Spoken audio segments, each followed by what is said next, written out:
So this column of light descends from the heavens, engulfing the Dark Rider, illuminating him. I call upon the gods of the planet in the sky to save us from this darkness. And he gets a con saving throw. DC 13. And the damage is? 2d10. An 8 and a 9. 17 points of damage. This does not work. Who does this not work on? There's somebody this does not work on. Hopefully it's Mokwi. It is not Mokwi. Did Mokwi make a con saving throw? 18. 13 was the number. So you take half of that. If you're in that 5 foot. So it was like 17, so then 8. Are you dead yet? No. Okay. I was at full hit points just now. I think the yet is a foreshadowing. So I cast that spell, and then I continue to move two-handed sword directly at the rider. I don't think I'm within range of reaching anyway. But Longway. You have 3 assailants. I don't have enough, so I'm going to go into a dodge action, and I'm going to move my way into the thickest portion of the combatants. With a dodge action, they're all at disadvantage to strike me. But I'm going to basically try to get myself engaged and get myself surrounded by as many as possible. Yelling curses at them, feigning attacks with the blade, but it's all a matter of, setting myself up to parry and maneuver around attacks. You are able to deftly maneuver your way through the 3 assailants into a larger cluster of individuals, the one that Mokwi had previously left. Mm-hmm. And that, like I said, I'm just trying to draw as much attention to myself as possible.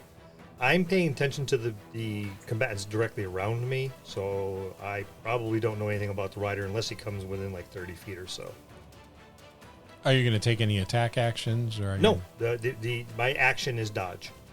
Just going to dodge and talk movement. a lot of shit. Talk a lot of shit and try to draw as much attention to me and see if I can get a few standing behind the others going, well, he's going to kill at least one and I'm going to get my turn. So I'm going to try to gather as many around me as possible. Dash? I am taking my full move of 30 feet directly into the group that is coming at us. When I hit the 30-foot mark, I will jump up as high as I can and hit him with my short sword. It's only a 15 this time.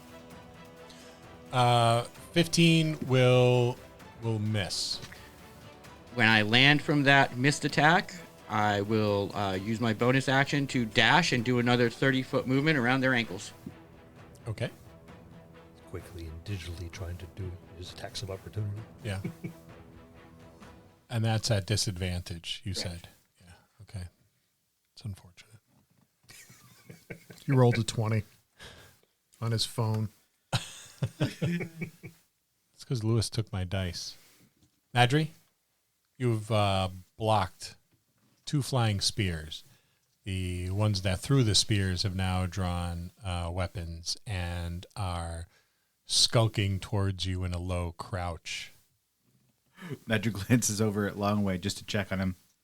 He then crouches down and skulks towards these 2 coming at him, mocking them. And then he's going to attack the first one he sees. 12?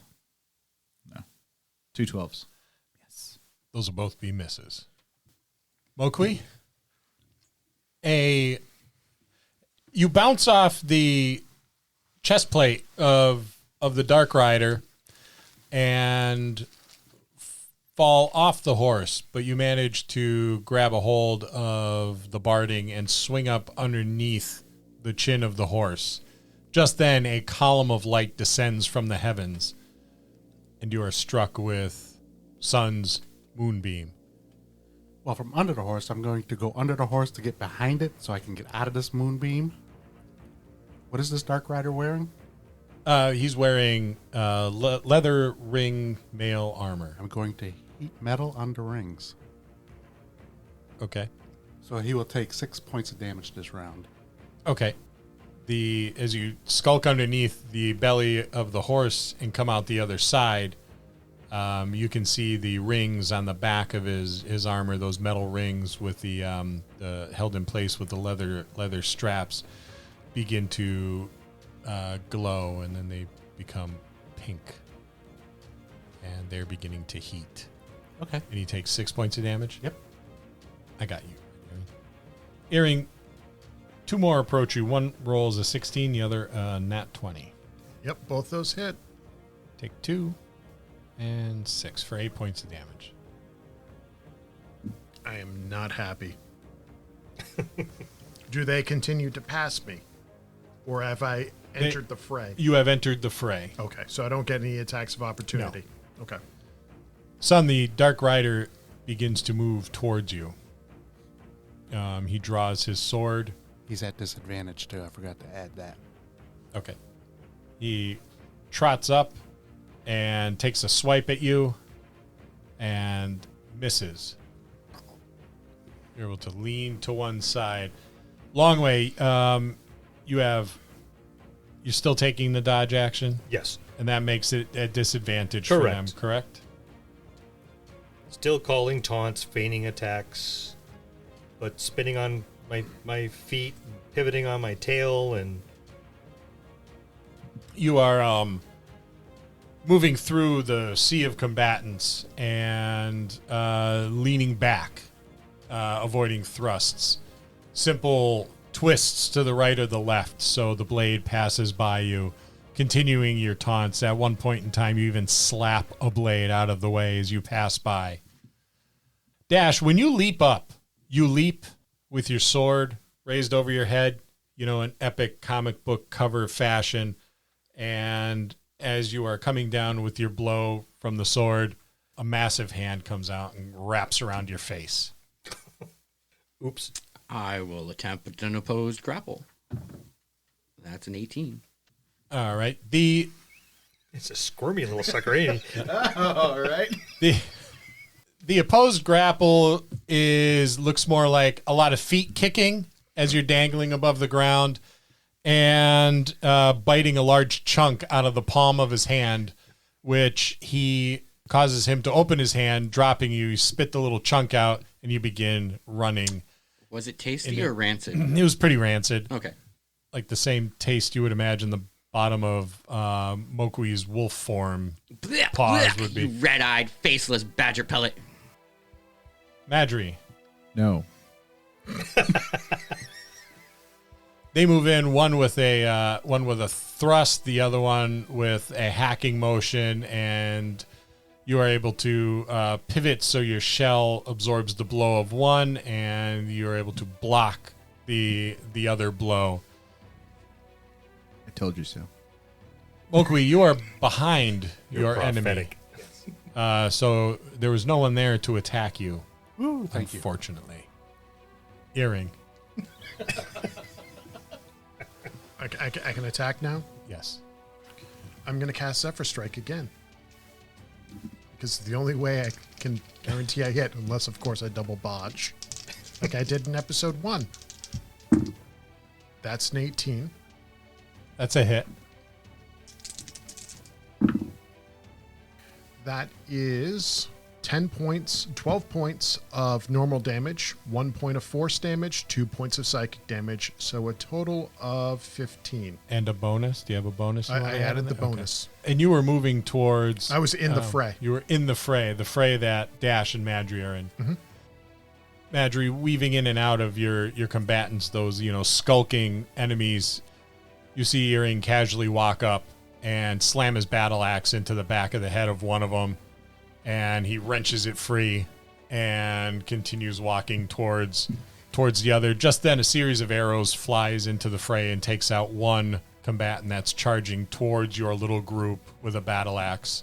The elderly archer moves by, shrugging his shoulders, and continues on his way.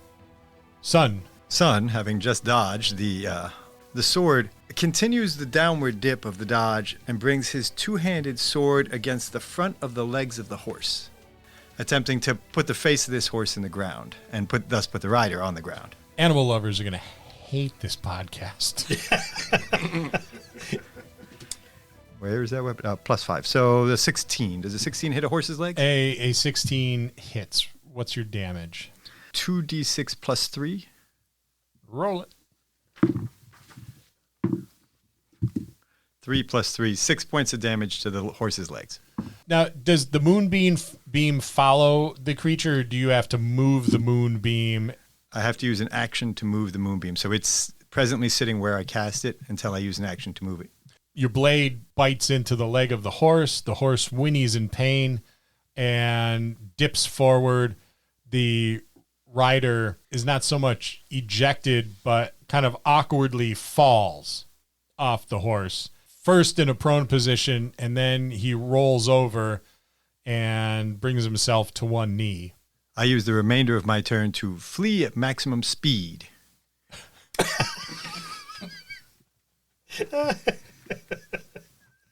Which is 30 feet.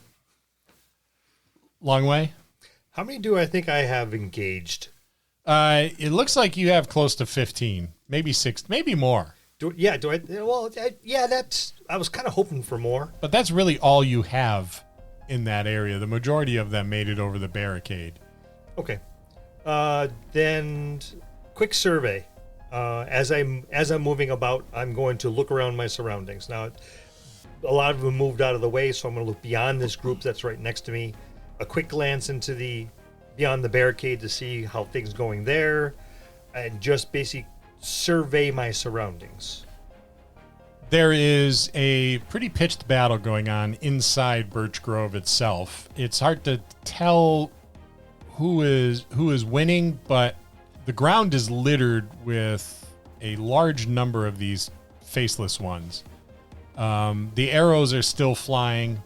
There's arrows everywhere, sticking out of the barricade, sticking out of corpses, sticking out of a couple of the combatants that are still up and actively battling. It seems that the fairy militia is doing a fairly good job of defending the grove from these creatures.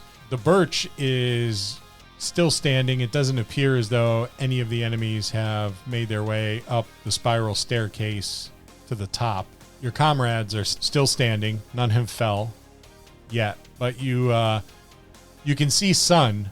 He's very easy to pick out, especially with the glow of the moonbeam. Mokwi, you have no idea where he is. If I see Sun, do I see the rider? You don't. I see a horse. There's a body of a horse. There's a lot of painful whinnying, and Sun is in full sprint. Heading away from that. Away from okay. the horse. Well, he did whatever he's doing, so that's fine. Then I suppose I will engage the group that's around me. So as a bonus action, I'm going to let out my Draconic Roar. As a bonus action, I'm going to let out my Draconic Roar. Do a quick spin, yell at everything around me, and then go into an attack, which gives me advantage on my targets. So let's pick one, shall we? That's going to be a 16. Will that hit? Yes. Okay. That's with the sword, and then I will, let's do the damage on that one first. Okay, so that's going to be 5 points, and then I'll bring the axe down on him. That's going to be a 20 plus. So that is a wrong die dummy. That's going to be 9 points. For a grand total of... I already forgot what the first one was. That was 5. That's 14 points.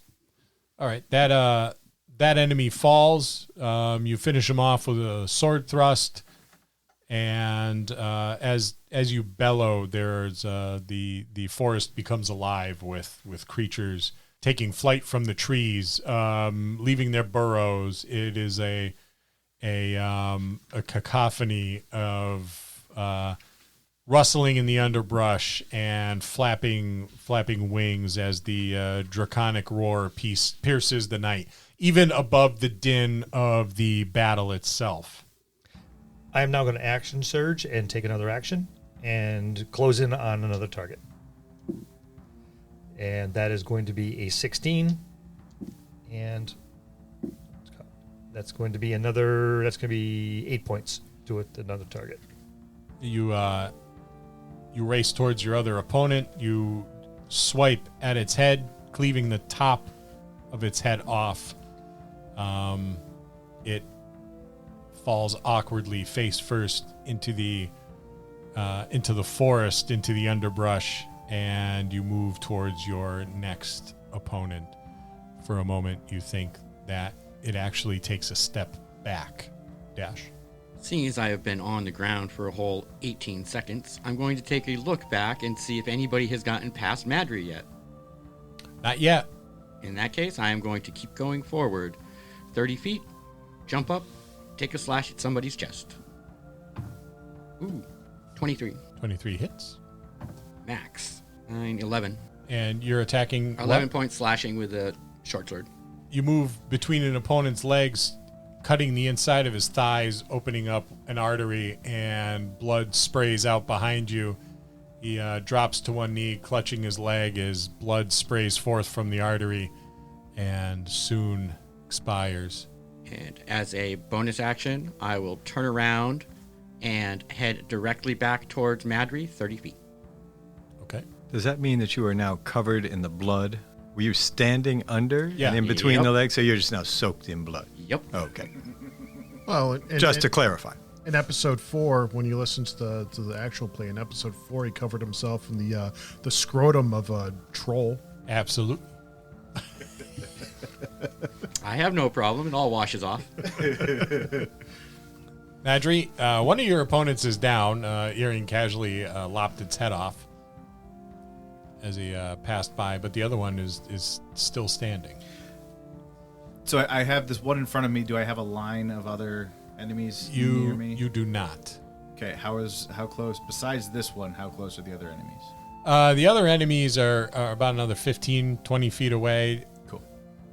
There's a cluster of fairy soldiers that are engaged with a group of the Faceless ones.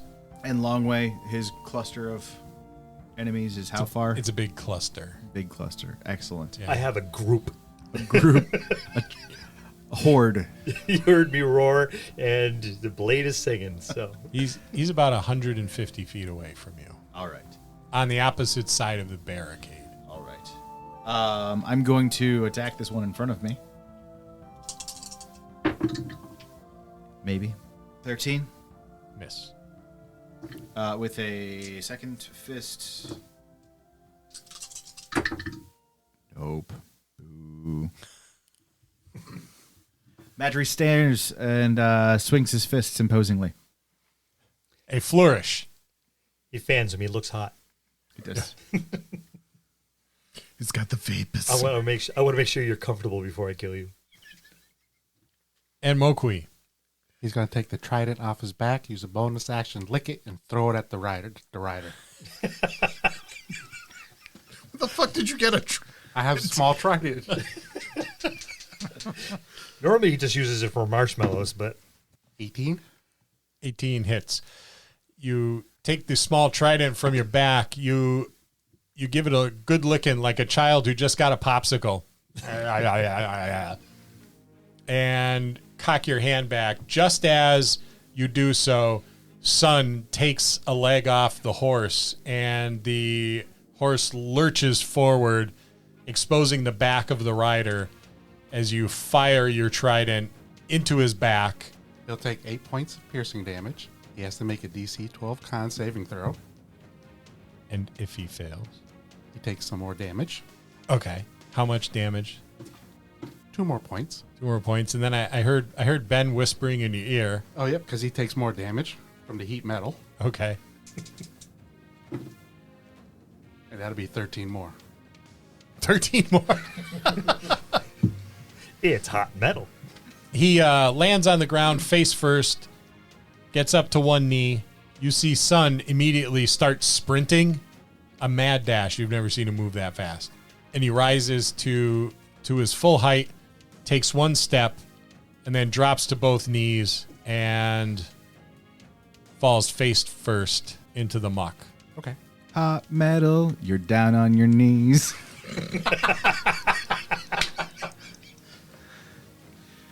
That heat metal staying on there for a while. Mokwi with his And- trident will be replacing Amber Heard in Aquaman 2.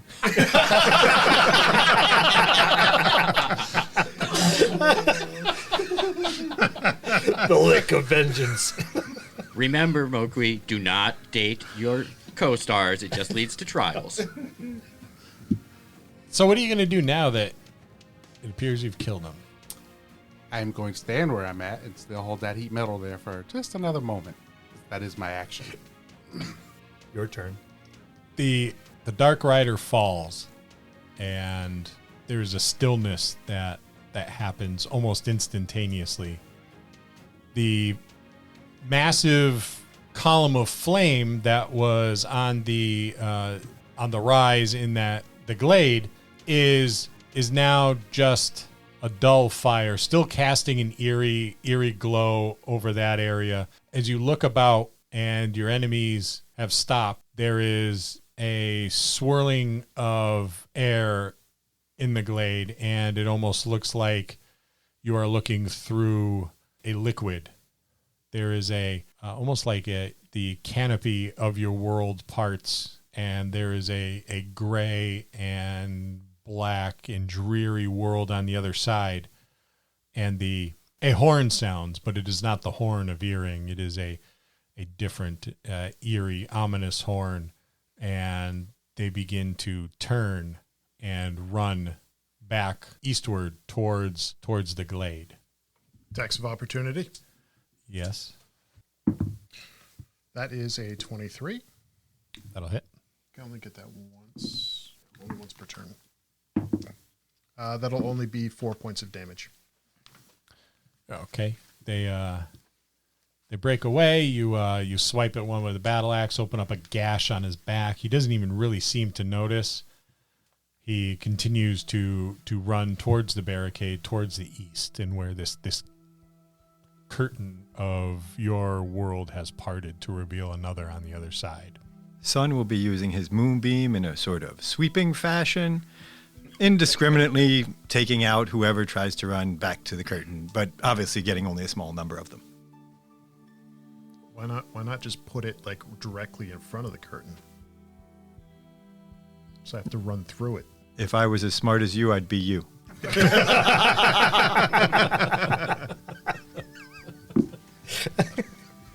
That's a good idea. But I already made my play. Longway? I will take my attacks of opportunity. That's a shocker. Well, I'm way out there. I may not even heard the horn, so I'm over. So what am I going to do? I'm busy There's all these screaming at all people. these bodies. So the sword was in that 20. So that's going to be 18 points of damage. And then the axe is going to be another 4. And then I'm going to use... Well, no, I'm not even going to bother using that. So, never mind. So I'm going to cleave another one down. Yeah, one of your enemies is felled as he begins to flee back towards the glade. If they're all moving in unison, I'm going to use my movement to, once again, block a few. I'm not done having fun. Dash. I am going to pick the nearest corpse, climb on top of it, and start jumping up and down, yelling after the spineless snakes that are running away from us for the rest of my round. Ah, the desecration of the dead never gets old. Madry? Madry whiffs again. And then he goes over and checks on Longway. Well, you got a ways to get there. He starts heading in that direction, follows this group of Faceless. Mokwi? I'll start walking up to the guy that fell, the rider, and I'm keeping the heat metal on just in case. And that's my move. He likes his enemies well done. So, yeah, as you approach him, the rings are now glowing a bright, vibrant red as you stand there. I'll kick him in the face.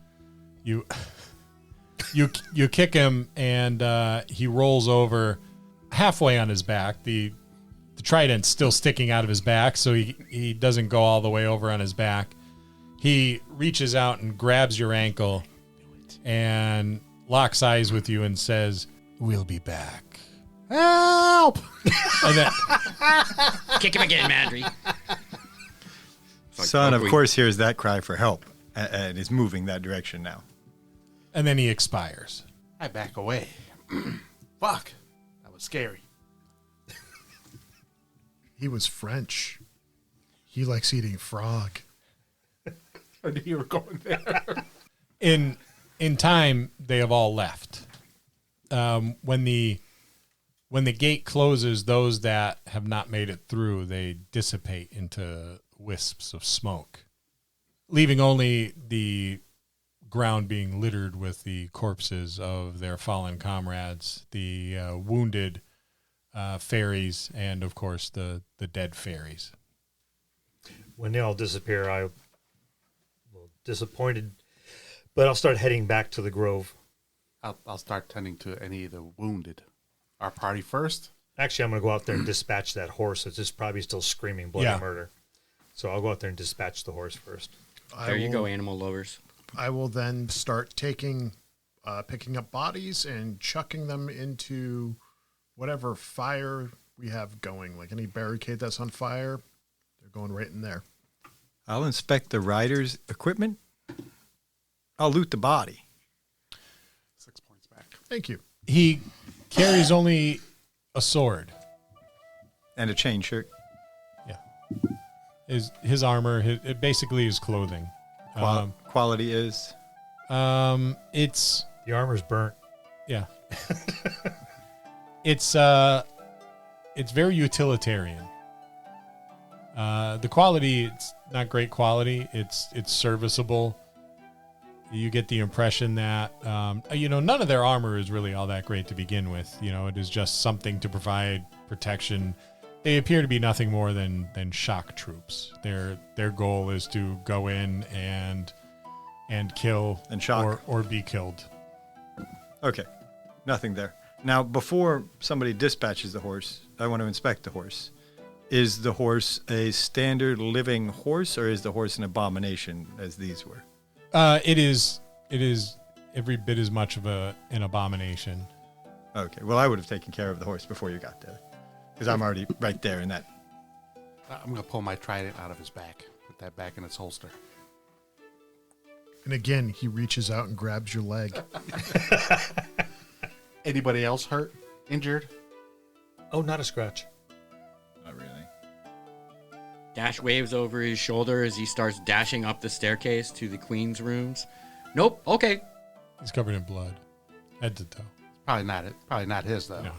Madry's helping the fairies off the battlefield, and Still while injured? he does, he's singing or humming Still to hurt? himself. Hot metal. He kicked in the face. Watch out, Madry will put you in your place. Head back into the compound, see what's going on, see if I can account for all my group. Now, I was heading out to dispatch the horse. I can see Sun, and I heard the whinnying suddenly stopped. So I figure that's all set.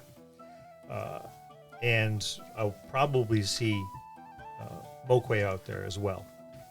So I know those two are accounted for. So I'll head back in and look for the rest of my group.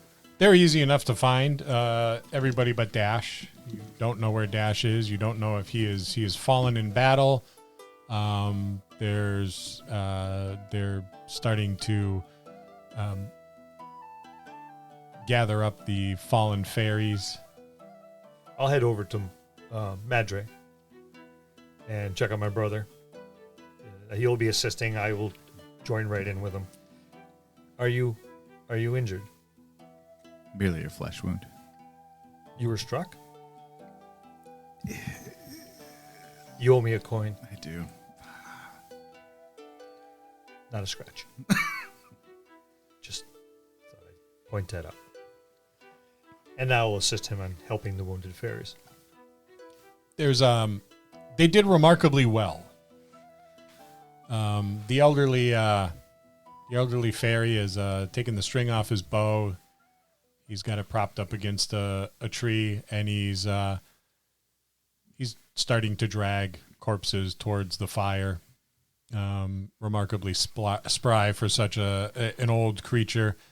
He is bleeding from several wounds. He's just grunting along, towing his corpses with him. If I notice he's bleeding, I will go up to him and I'll cast Cure Wounds on him. Which is, what, a D6 for Cure Wounds? Depending on your level D8. D8? Yep. So that'd be 4. He looks Plus over your his shoulder. spellcasting bonus. Is it? Okay. Then it would be 5. He looks over his shoulder at you, a bit of an irritated look, and then he nods. As well, you're a much better healer than you are a archer. It's the pointy end of the arrow, the pointy end that's got to come out at him, not the feathered part. Just remember that next time. I will nod and bow my head and walk away and go keep throwing bodies on. I'll try to stick with the axe. In time, you help the residents clear up the grove. The queen and the civilians you sent to the next grove of tree folk return. They return with some soldiers escorting them. Prior to their arrival, several flyers come. They look as though they've been prepared to enter into the battle to help defend the grove, but the battle is done by the time they arrive, so they help with cleaning up and ministering to the wounded. You spend about a week total there. They treat you like royalty. You are given a place to sleep in the snow birch of the queen. Even you, Dash. And there are feasts held in your honor, and you are forever referred to as the protectors or the defenders, as they call you. But in time, you part ways with the fairy folk of Birch Grove, and there is word that you're needed elsewhere. There is a sickness that has fallen across the land, and you part your ways to Sun to go investigate this sickness. Mokwi, you have heard disturbing things about the trees. The trees have stopped talking. This is very disturbing. Never in all of memory have you heard of such thing, or has such a thing occurred in the Wylderynn, to the best of the knowledge of even the most learned and wise ones.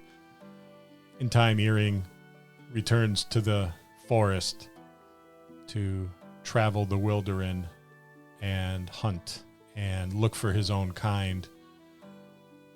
And Dash, the tree is still there. Your home, just outside the grove. The home that you've made with several animal hides and whatever trinkets you managed to collect from various places. And Longwei and Madry are the last to leave. They bid farewell to Dash, and they move out into the Wylderynn. There is word that there are problems. Strange visitors in the Wylderynn are being seen. Occurrences that are unlike any other. Someone's been murdered. The first murder in the Wylderynn in time immemorial. So there is still a need for heroes. And that's where we'll leave it until next time. So, Mokwi, just a question before you go. What is that? When you find an acorn on the ground, do you pull the cap off? If you want to eat the insides. But we should ask the wise man Mudros. He's a book of knowledge, I hear. Yeah, he loves you. If you plant it and let it grow, you will have 1,000 acorns. This is your DM, Scott, and that is all we have time for this week. Join us next time as the adventure continues on a DMD story. Thank you to our cast, Marcus Holt, Frank Wieden, Ben Petrie, Bill Robitaille, Louis Aponte, and the angry fairy himself, Sin Morse. A special thanks to you, our listeners. You are why we do this every week. We'll see you next time in the dojo.